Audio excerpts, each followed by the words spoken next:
여러분 안녕하십니까? 지난 18일 미국 공화당 차기 대통령 후보인 도널드 트럼프 전 대통령이 후보 수락연설을 했습니다. 그런데 얼마 전 펜실바니아주 유세 중에 종탄 테러를 받았죠. 다행히 귀에 가벼운 상처를 입었기 때문에 선거 유세에는 지장이 없는 것으로 밝혀졌습니다. 11월 대선이 가까워 오지만 아직 두 당의 후보가 접전 중에 있는데요. 미국 대선에서 차기 공화당 트럼프 대통령 후보는 부통령 후보에 J.D. 벤스라는 젊은 오하이오주 상원 의원을 지명했습니다. 이번 방송은요, 부통령 지명을 받은 후보 J.D. 벤스가 어떤 인물인지에 관련해서 알아보는 시간을 갖겠습니다. 벤스는 15일 위스콘신주 밀워키 파이서브 포럼에서 열린 공화당 전당대회 셋째 날 엄청난 박수 갈채 속에서 환영을 받으며 등장했죠. 17일에는 전당대회에서 연설을 했습니다. 결론부터 말씀드리면 벤스 후보는 트럼프 대선 후보의 철학인 아메리칸 퍼스트를 공유하겠노라는 연설을 함으로써 대통령 후보와 손발이 맞는 러닝 메이트임을 과시했습니다. 트럼프 전 대통령은 자신의 소셜미디어 트루스 소셜을 통해서 이렇게 전했습니다. 오랜 숙고와 고민 끝에 그리고 다른 많은 분의 엄청난 재능을 고려한 끝에 나는 미국 부통령을 맡기에 가장 적합한 사람은 위대한 오하이오주의 J.D. 벤스 상원 의원이라고 생각했다라고 밝혔습니다. 갑자기 생각나는군요. 벤스라는 이름을 가진 정치인이 또 있었죠. 예전에요. 사이러스 벤스라고 70년대 말에 지미 카터 대통령 시절에 국무장관을 했던 분이죠. 어쨌든 이번 J.D. 벤스는 그동안 잘 알려진 인물은 아닙니다. 그의 풀네임은 제임스 데이비드 벤스 이렇게 되어 있는데요. 트럼프 전 대통령은 JD 하고 부릅니다. 1984년 8월 2일 생이니까 39살이네요. 다음 달 2일이면 40세가 됩니다. 젊은 나이인데요. 언론은 트럼프 벤스 팀이 11월 대선에서 승리할 경우 역대 세 번째로 젊은 부통령이 탄생하게 된다. 이렇게 밝히고 있습니다. 벤스 후보의 가족으로는요, 38세 인도계 배우자 우샤 벤스가 있습니다. 예일대 로스쿨에서 만나서 2014년에 결혼했고요. 현재 세 자녀와 함께 오하이오주의 신시내티에 거주하고 있다고 합니다. 우샤 벤스는 남편과 달리 정치 성향이 자유주의적 좌파적 성향이라고 합니다. 한때는 민주당원이었다고도 합니다. 하지만 남편의 정치적 내조를 아끼지 않는 그러한 여성이라고 알려져 있는데요.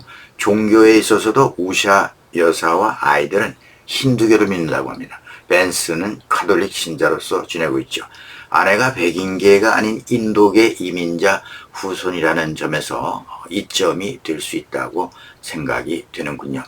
정치 전문가들에 의하면 젊은 벤스 의원의 선택은 올해 78세인 트럼프 전 대통령과 81세의 조 바이든 현 대통령 모두 고령 후보자이기 때문에 트럼프 후보가 미국 국민에게 훨씬 더 젊은 얼굴을 보여주는 것이라고 평가하고 있습니다. 바이든 대통령의 러닝메이트인 카멜라 해리스 부통령은 참고로 1964년 10월 생이기 때문에 현재 59세죠.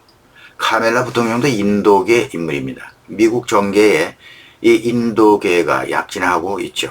여러분도 잘 아시는 공화당의 유력 후보자였던 사우스 캐롤라이나 주지사 니키 헤일리 역시 인도계 이민자 후손입니다. 트럼프 후보는 이렇게 소개합니다. J.D. 벤스는 해병대에서 명예롭게 조국을 위해 복무했고 오하이오 주립대학교를 2년 만에 최우등 성적으로 졸업했으며 예일대 로스쿨을 졸업하고 예일 법률저널 편집장, 예일대학교 법학재향군인의 회장을 역임했다라고 소개했습니다. 벤스 의원은 베스트셀러 저자이기도 합니다. 빌리 힐의 노래라는 책을 저술했는데요. 빌리 힐이라는 뜻은 시골 촌뜨기라는 뜻인데요. 열심히 일하는 하층 백인 노동자들의 삶을 통해서 사회적 문제를 다룬 소설이라고 합니다. 가난한 노동계층 부모 밑에서 성장한 이 벤스 의원이 실리콘밸리의 거부로 자수성가하기까지의 여정을 담은 회고록이면서 미국 사회를 성찰하는 책으로 2016년 출간되자마자 선풍적인 인기를 끌었습니다. 2020년에는 영화로도 제작됐고요. 당시 트럼프 대통령 당선과 맞물려서 미국 내에 엄청난 반향을 불러일으켰던 책이었습니다. 부인인 우샤 벤스가 저술에 많은 도움을 줬다고 합니다. 트럼프 전 대통령은 또 이렇게 소개했습니다. JD는 기술과 금융 분야에서 매우 성공적인 비즈니스 경력을 쌓았으며 그는 이제 캠페인 기간 그가 그렇게 훌륭하게 싸우며 대변했던 사람들, 즉 펜실베니아, 미시간, 위스콘신, 오하이오, 미네소타 그리고 그 너머 지역의 미국 노동자와 농민들에게 집중할 것이다 라고 강조했습니다. 네, 선거 전략이 보이지 않습니까? 중국 자본이 들어와서 러스트벨트가 되어버린 오하이오주를 중심으로 주변에 백인 실직자들의 표를 의식한 트럼프의 선거 전략이 보입니다. 오하이오주는 미국 대선 캐스팅 보트 역할을 하는 지역이죠. JD 벤스 역시 그의 연설 말미에 오하이오 주변 경합주를 열거하면서 나는 내가 어디서 왔는지 결코 잊지 않는 부통령이 되겠다라고 말했습니다. 또 우리는 외국인 노동자 수입을 끝낼 것이다. 우리는 미국 시민들과 그들의 좋은 일자리, 좋은 임금을 위해 싸울 것이다 라고 말했습니다. 그러면서 무한한 국제무역을 위해 공급망을 희생하는 걸 끝낼 것이다. 또 모든 제품에 미국산이라는 상표를 붙일 것이다 라고 말했습니다. Made in USA. 이거 역시 트럼프 전 대통령이 내세우는 주요한 기조이지요. 벤스 후보는 쇠퇴한 공업지대, 이른바 앞서 말씀드린 러스트벨트로 불리는 오하이오주에서 가난하게 자란 어린 시절부터 해병대 복무와 예일대 로스쿨, 벤처 캐피탈리스트 등을 거쳐 미국 연방 상원 의원에 오르기까지의 인생 여정을 풀어놓으면서 자신의 이런 경험을 통해 미국인들이 겪는 일상의 어려움을 이해한다. 그리고 나처럼 일어설 수 있다라는 의지를 가지라고 격려하는 연설을 했습니다. 그러면서 미국 우선주의, 아메리칸 퍼스트 기조를 강조했습니다. 상원 의원으로서 지난 의회 활동을 말한다면 2022년 연방 상원 의원에 당선되면서 정계에 입문한 초선 의원인데요. 경제와 관련해서 그는 미국의 제조 부활, 미국의 일자리와 산업 보호를 위한 무역 정책을 강력하게 지지하는 것으로 평가받았습니다.